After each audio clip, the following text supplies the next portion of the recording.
Hello, and thanks so much for joining us today. I'm Carol Jenkins. The program is Black America.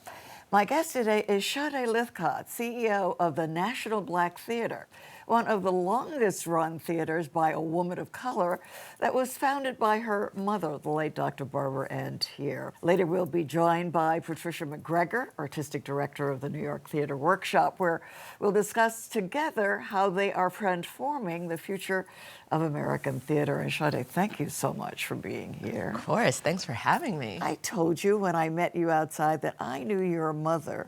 She was glorious. She was a woman of vision, of incredible talent, and this is back, I don't know where you weren't even thought of then, back in the late 60s, early 70s when she was just getting started. So thank you so much for continuing her work. Oh, thank you. It's been the honor of a lifetime to continue the legacy of the National Black Theater.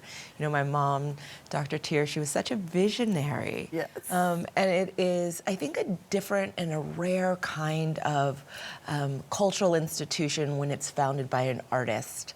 And so it's been wonderful almost 60 years later to still be making work that centers the artist's process, the artist's story, and the artist's reflection of our community. Right, and we lost her sadly way too early in 2008, but I can remember those early days where I want you to know your mother would not be stopped. I can tell you that no matter what got in her way, she was going to produce theater and she was going to tell our stories, and she did it. And the fact that you have and your brother have come into the business, but mostly you, So tell us how you decided to continue her work. So my mom, unfortunately and suddenly passed away in 2008. I had had a career in television and fashion prior to that. And she was really, she raised us to be global citizens. That was her big thing. And because the theater was, like the third sibling and probably the most petulant sibling, so it got all the attention. There was really not a sense of a secession plan. It really was, this was her baby, and she ran it until the day she passed away. And when she passed away, the board of directors kind of asked me if I would step in for 6 months. Prior to my mom's passing, our great artistic director, Tunde Samuel, had passed 2 years before. So the organization was in flux. So my 6 months, I'm sitting here with you now, it turned into 16 years of service to our community. And what I realized in that moment of her transition was that the National Black Theater, this beacon, this cultural anchor and hub in Harlem, but for the course correction of Black stories around the country and the world, that it was this little engine that could, and the institution deserved to continue to move forward. And I thought, I might not know much about theater in this moment, but I could be a good steward to her legacy and all of the good angels that came before. And so that's how I said yes to National Black Theater. And we've been just working in her pedagogy and her vision ever since. Well, and so she was an inspiration, an artistic inspiration to the Negro theater, Robert Hooks, and all the work that was done there, and went up to Harlem. They went downtown. She went up to Harlem. That's right. And actually ultimately bought this building that, and we'll talk about in a minute, that is this extraordinary structure that's on the way. But we have a clip that we should play so you can have the flavor of this glorious woman, Barbara Ann Teer. Let's take a look at that.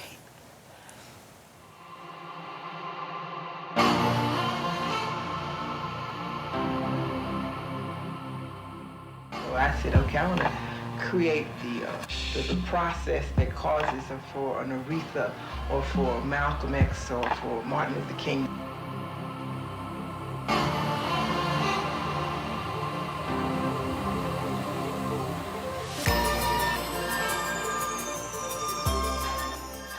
And we decided that it is time for us to take over our own lives and do it the way we know we want to do it.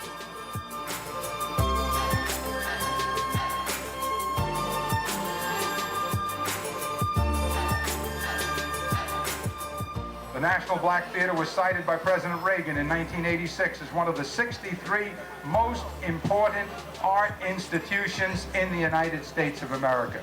And last year alone, the National Black Theater's touring, performance, and workshop programs entertained more than 30,000 persons.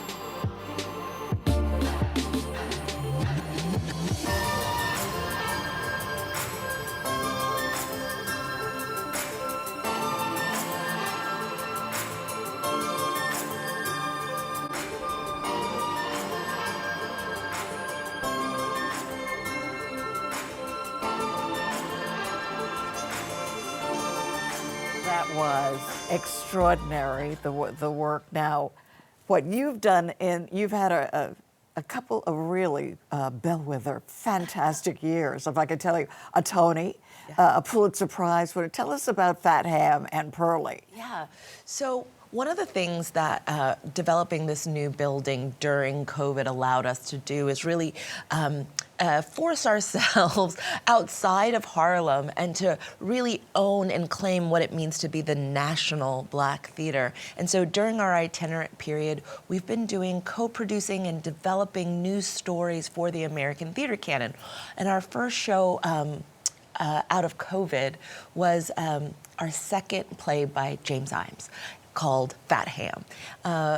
In the clip that we just saw, you saw a piece of Kill Move Paradise, which was the first James Imes piece that we developed and produced and introduced him to a young Kenyan director named Saheem Ali. They became great friends. We got the New York Times critic pick for Kill Move Paradise and came back to reunite to produce Fat Ham. Saheem directed it. It was James's play. It won the Pulitzer. We co-produced it with the Public Theater. It extended more than 5 times, and the people spoke and said they wanted to see this on a bigger stage. And so we got the great privilege to transfer Fat Ham to Broadway. And when we did that in 2023, National Black Theater became the first Black theater in almost 40 years to transfer anything to Broadway. It was that moment where I had a fire in my belly, this great white way that Dr. Teer felt so betrayed by. Exactly. And turned her back towards her people to form the National Black Theater, was welcoming us back with a story that was for us, by us, and brought so much joy to New York City at a time where COVID was still like really in the center of so much of our consciousness. So to bring that kind of joy was amazing. We got nominated for 5 Tonys. And in that moment, I said, we are kicking the door open, and we're gonna hold it open and create a new model by which more Black theaters, more Black producers can have a voice to shape the American theater narrative. And so we came back the next season with the revival of Pearly Victorious, which won Carol Young her first Tony and our first Tony as a result. And it was such a great honor to bring Ossie Davis's work, the first revival since it was produced in 1962, back to Broadway in such an amazing way. Extraordinary. And since you sprung Carol Young in the theater world, she cannot stop winning Tonys. I know. Harlem born and bred. I know. She's our hometown girl. I know. That is so great. Well, you mentioned this building. Now, among the things that your mother did in Harlem, when we talk about a woman of vision, well, she bought real estate. She sure did. So we were founded in the building that you saw in the clip. The interesting part about 125th and 5th, that building was where we were founded in 1968 on the 3rd floor, subletting space from the Last Poets. I remember it well. And on the 2nd floor, at the exact same time, the Studio Museum in Harlem was also founded. Right. So this block and this corner of 125th Street was always so meaningful for artists. Across the street, Art Kane took the great Day of Harlem photo. And so in 1986, my mother had the opportunity not only to buy the building, but the city block. And people thought she was crazy. 1986 in Harlem, where by which she was investing in real estate, and she was trying to invite her friends to invest. And they said, Barbara, we worked this hard to get out of the hood. Why would we, invest in the hood? She said, because you go anywhere in the world and say 5th Avenue, and everybody knows New York City, opulence. But didn't they change the name now to the National Black Theater Way? And 125th But Street, look, yeah. but look at so this. this is the future of 125th Street and 5th Avenue. This intersection of arts, culture, and Black experience. And so she wanted to buy the intersection of the two and build a temple of liberation to her people. So, you know, we began this journey of reimagining her vision, an ecosystem where artists could live, work, and serve. And we began to endeavor this capital project shortly after she passed away. And, you know, we are building this building. It is gorgeous. It is gorgeous. And it was in Town and Country, right? That's how gorgeous Yes. it is, right? I saw a picture of you with Darren Walker from the Ford Foundation Yes. talking about this, not only the, and there you all are, and this is not only the theater capital, but also residences that you are part owner of now. Yeah, yeah. So Dr. Teer's vision was always to create an ecosystem where artists could live, work, and serve.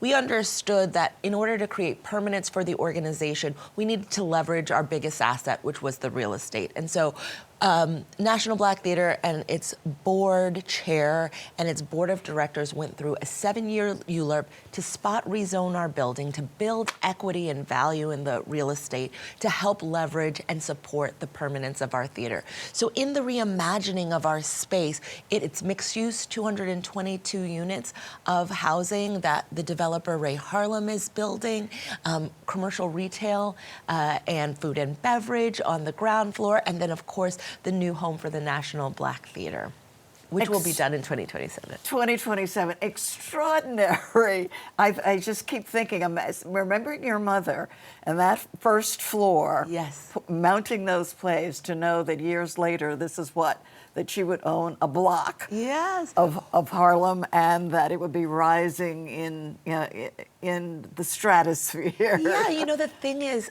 I don't take much credit for this, as you were saying about my mom. This is really a project that is a deep listening project to our ancestors' wildest dreams, right? Like, this is the manifestation of all of those seeds that our ancestors planted that we get the privilege to steward the harvest. And so we're building something that's more than just a new home for the National Black Theater. We're building permanence in our own community around all of the good angels and storytellers and artists and culture bearers that came before us, because we understand the work of National Black Theater is not just about seeding a future, but it's about standing on the shoulders of those who came before us and understanding that we exist in the momentum, this quantum blackness of the past, present, and future at once. And so our built experience wants to be reflective of that. Right, and it comes at a time, I think on your website you talk about it as what, the sanctioning of forgetfulness, of forgetting,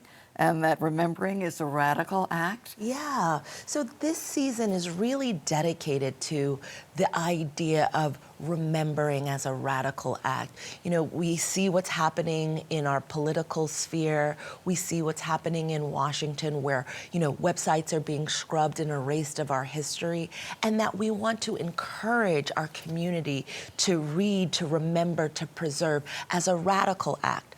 There's an African proverb that my mother used to always recite. She would say, you know, if you know the beginning well, the end will not trouble you. So this season is dedicated to our beginnings and our archive, because if we understand where we've come, we'll have a better sense of where we're going. Well, we're going to be joined by Patricia McGregor for both of you to talk about working together on just this thing. But before we bring her in, we want to take a look at this video at the Park Avenue Armory, your partnership with all of these organizations, and then we'll be joined by Patricia. We'll be right back. It's okay that we are the biggest export of entertainment in the world, but what if all of that power and resources got pointed to our own communities? Which one of these senses can ignite your imagination for the Black theater ecology that thrives? And then take the bold move to allow yourself to feel like you already have it. We tend to make in Black world, but Black world doesn't have to be, I think, apart from this idea of the American horizon. Building organizations or building institutions is part of the infrastructural pathway to rebuilding America itself. This is the work of Catalyst, is building the pathway towards the future. I can't wait for us to see the day when we walk with the purpose that God intended in, when we become the great leaders of Martin's vision, and when this war on these black bodies is ended in. I don't know what you've been told, but I've been told what the future holds. And in the beginning, it was written that in the end, we win. Wow, that's just so wonderful, so wonderful. We're joined now by Patricia McGregor. She has directed, I don't know, I mean, hundreds, thousands of plays, and is here to discuss her role as the artistic director of the New York Theater Workshop, and thanks for joining us. Thank you for having me. And it makes me so happy that you all are working together as opposed to competing. Working together, loving each Yes. other together. Yes, Yeah. family. Yes. I mean, really, Yeah. family. Yeah. So this season, while, you know, you're still itinerant, is that the word that you use? Still, you know, in a fantastical way of moving through everything, including Broadway, right? How are the two organizations working together? Well, part of what's wonderful is we have a long-term friendship, relationship, collaboration.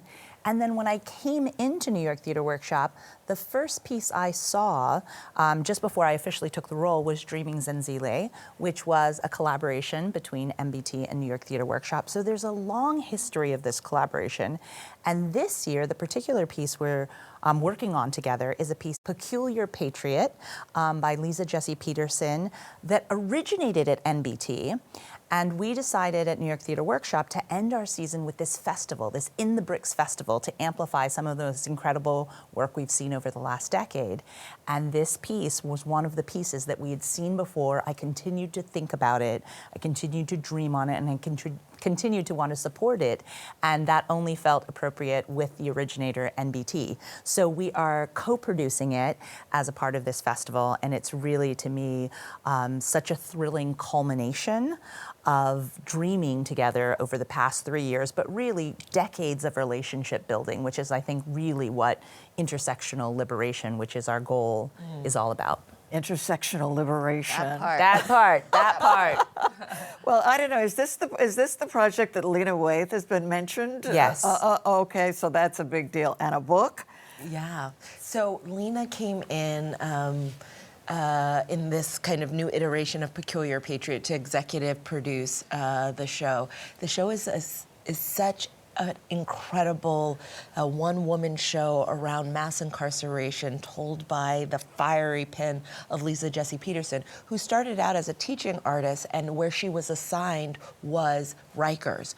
So much of her kind of artistry, she's probably one of the people who coined the term artivist. So she sees herself as both an artist and an activist, and this space of criminal justice reform is one of the spaces that she tackles in this searing piece. So that's also funny. I want to also say that it is funny because Lisa is like a home girl, and this one-woman show really not only sheds a light on topics that we are all wrestling with around our kitchen table, but it also is humorous and makes you believe and fall in love with, our family structures, who we are as a people. It's really a wonderful show. Yeah, it sounds, what, Broadway bound again? Could be. Your lips to God's ears. Your lips to God's ears. I have a feeling that that's where it's headed. But so in addition to producing, directing, and whatever, all of that, you also have these programs that are really building up the theater from the bottom up and producing and directing, where you offer classes. Talk a little bit about that. Well, one of the things, when I think back to our time at Catalyst, one of the things that made me so happy, the Catalyst at the Armory, the keynote speaker was Jordan Cooper. And when I think of the workshop, one of the things I think is so important, and I know that MBT does this as well, is nurture the next generation of leaders and storytellers. So, for example, our artistic fellowship, which we've had for over 3 decades, some of the great leaders as producers and as actors, as development people have come out of this fellowship program. So we have decades worth of artists who we've supported. And sometimes I'll call, this is where like this relationship is so wonderful, because sometimes we'll have a fellow who's emerging and I'll call NBT and say, this person is extraordinary if you have an opportunity. And NBT does the same with us. And so it's a way of saying we are in an ecosystem together. And sometimes that ecosystem platforms something like Peculiar Patriot on the main stage. And sometimes it's about nurturing and continuing to find spaces for people who we think are really special. They might only be a year with us in a particular program, but they're in a lifetime of community. And that community stretches from East 4th Street up to 125th Street and beyond, but there is really, we are blocks and blocks away, but we are a moment away in each other's hearts and connections, and it really feels so great to know that from two very different vantage points, we are supporting a very, very similar mission together. Yeah, and I think exactly. And I think at National Black Theater, we have a program called The Lab, which stands for Liberating Artistic Bravery. And the Lab is really about creating pipelines of possibility for early career artists, from playwrights, directors, and producers. And this, what we found when we established the program, The Lab, we were seeing so many African American playwrights. We started with a playwright residency program, which many theaters have. But as we were talking to playwrights, we asked the question, well, what's your relationship with lights, set? Right. And many, you would be shocked how many had never had a piece mounted, fully invested in. So a lot of these residents culminate with a reading, but the investment in the artistic bravery is very rare. And so we decided through the Lab program, every producer, director, or playwright will commit to producing them in our season or with a partnership, so that more than just validating their voice or their talent, we're investing in the possibility of their career. And so we're creating these pipelines of possibilities. Our artistic director, executive artistic director, the great Jonathan McCrory, he always says, I'm less interested in the Pulitzer Award-winning play. I'm more interested in cultivating the Pulitzer Award-winning artist. And so that's what our Lab program really focuses on. And a couple of things that I love. One is the digital program that you have, because my complaint always about the theater has been, oh, I wish so-and-so could see this, you know, and either they can't get there, they live in the middle of the country, or they can't afford to go. And so talk to us about that, of, does it crack into what you experience as the theater? You have to be there in person, or I think there's something so special about being in person, but I think when you really cook up that concentrate, that dish can be served in a variety of ways to a variety of people. And so I think the streaming, the access points to be able to say this thing that is so special to experience in person, but if you live in Tulsa, or Tanzania, you might not get to New York, and it's an access point that I think the digital sharings can be really revolutionary in being able to share the really nourishing work. And it's not to say that it's the exact same thing, because I do think we need to gather. I think it is part of our art form, if you can, and we are trying to break down barriers to access to gather in person, because I think that's so special. But for those who can't, how can we share that out? How can we share an opportunity? And so we're trying to work on both lanes. How can we make sure that we can gather in person, but when we do, how can we share that with as many people as possible? And do you make that for free available, or for a small fraction of a theater ticket? I just bought tickets for friends of mine. I think we had to do the layaway plan. No, theater can be really expensive. I think there's a couple of barriers, right? For union reasons, we can't stream our shows, right? So there's a limitation there. But as Patricia was saying, Jordan E. Cooper was one of our keynotes at our Catalyst event at Park Avenue Armory. And he, a young, award-winning playwright, is on a mission to make theater more accessible. And the digital footprint absolutely is a part of that. What we discovered during COVID, when we literally could not be on our stages, so we had to create digital stages, we found that our audiences weren't just in, Brooklyn, Queens. They were in, Budapest, Brazil. And so that digital footprint really allowed us to see that all of our audiences are global audiences, and there's that appetite. So I think it's incumbent of artistic directors and institutions to begin reimagining what access looks like within the confines of what we can do. And so at MBT, we have MBT at Home, which are digital conversations, readings, things that we can share out. Whenever we partner with organizations like the Schomburg, who stream all of their content, we try to amplify and uplift that, because I think what Patricia is saying is really important. Gathering is a radical act. We found that post-COVID, that this needing to not feel isolated, not feel alone, to be within it is important. So we have to keep theater alive. We have to keep it live and ephemeral. We have to show people what it means to be strangers in dark places and in alignment and seeing ourselves reflected back and building our empathy. But we also need to spark that magic and that inspiration and creativity in as many homes as possible. So we continue as a community to really look at how we can expand our footprint, and digital is a way that we must go. And one of the things I find to be really exciting is people are hungry not just for the product of the thing, but for the process of the thing. Yeah.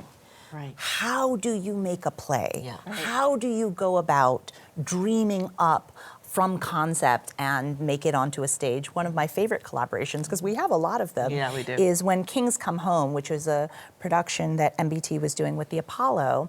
And our youth artistic instigators were really hungry to learn about international work. And so we partnered and were able to bring up this youth ensemble to see the work and then to be in conversation with the artists about how they built the work. And so some of the digital footprint, which we're excited about putting out, is not just about what we make, but how we make a thing. Because I think there are so many more people who want to understand for appreciation, but also be liberated in the tools to be artists themselves. There's a lot of politics around who is invited into the idea of being an artist in this country. And so I feel like part of what we can share are the tools that we know about the creation, not just the product. Yeah, I love, again, another one of the things that I love about the work that you're both doing is inviting people to come in for just the readings. Yes, I mean, yes. to see something from either the archives or brand new work. It's just incredible. Well, you both are doing such amazing. I cannot wait for the 26 and 27 seasons for both of you. Thank you. Collectively and separately. Thank you. Yes. Just terrific. Thank you all so very, Thanks very for having much. us. Thank you for having us. Sade Lythcott, CEO of the National Black Theater, and Patricia McGregor, Artistic Director for the New York Theater Workshop. Thank you both. Thank you. Great Carol. work. Such a pleasure. And that's it for us at this time. Thank you for joining us out there. I'm Carol Jenkins. The program is Black America. We'll see you the next time.